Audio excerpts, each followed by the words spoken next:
Alors en fait, quand on parle d'État social, on peut aussi parler soit d'État-providence, soit de welfare state. Et ces termes-là ne sont pas définis. À l'échelle internationale, la définition n'est pas stabilisée, assez étonnamment.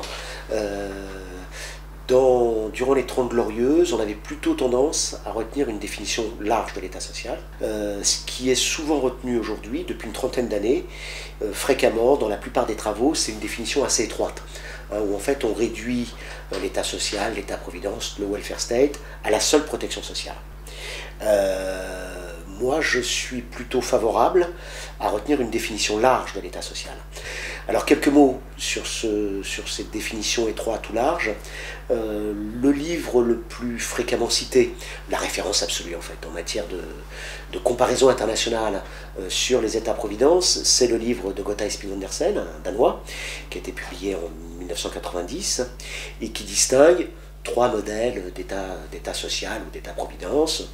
Ce qu'il appelle le modèle social-démocrate ou socialiste, où la protection sociale est universelle et financée plutôt par l'impôt, le modèle corporatiste, où la protection sociale est plutôt financée par cotisation et réservée à ceux qui ont cotisé, donc c'est les régimes professionnels, c'est les régimes d'assurance sociale, et puis le modèle libéral, où la protection sociale est résiduelle, financée par l'impôt, versée aux plus pauvres, par des riches ou des classes moyennes qui ne bénéficient pas de ces prestations. En fait, il ne parle que de la protection sociale.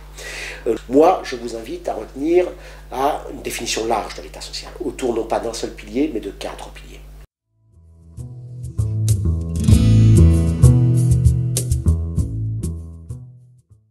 Alors, les 4 piliers de l'État social, la protection sociale, bien sûr, qui est très importante, les services publics. Troisième pilier, le droit du travail, la régulation des rapports de travail, donc le droit du travail, la politique de l'emploi. Et puis quatrième pilier qui est extrêmement important, les politiques économiques, budgétaires, monétaires, industrielles, commerciales, de soutien à l'activité et à l'emploi. Ce qu'on peut souligner à ce niveau-là, c'est que la dépense publique, en fait, ça englobe principalement 2 piliers de l'État social, la protection sociale et les services publics.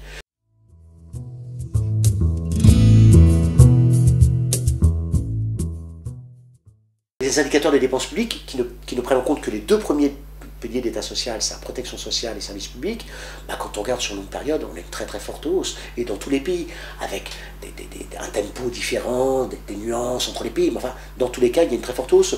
La dépense publique en pourcentage du PIB, en moyenne dans les pays de l'OCDE, a augmenté de l'ordre d'un tiers depuis le début des années 80, avant même la crise de 2008.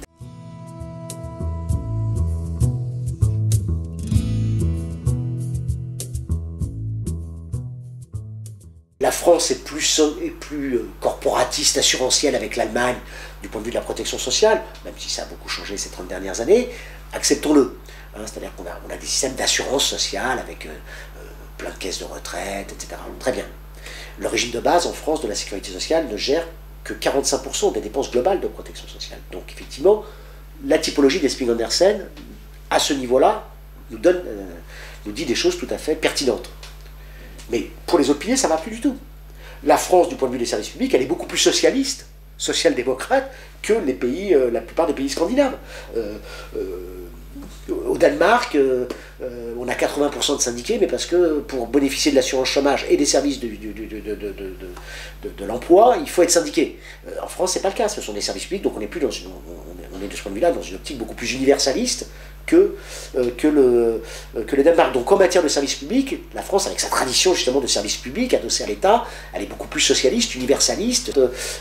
En Allemagne, par exemple, la dépense publique est plus faible qu'en France. Bon, ça s'explique pour une part par le fait qu'ils ont moins d'enfants, mais pour une autre part par le fait qu'il y a une partie en fait de l'État social qui est déléguée à des structures d'économie sociale, des hôpitaux gérés par les églises notamment, ou par les syndicats, voilà. Donc on ne retrouve pas ça dans la dépense publique.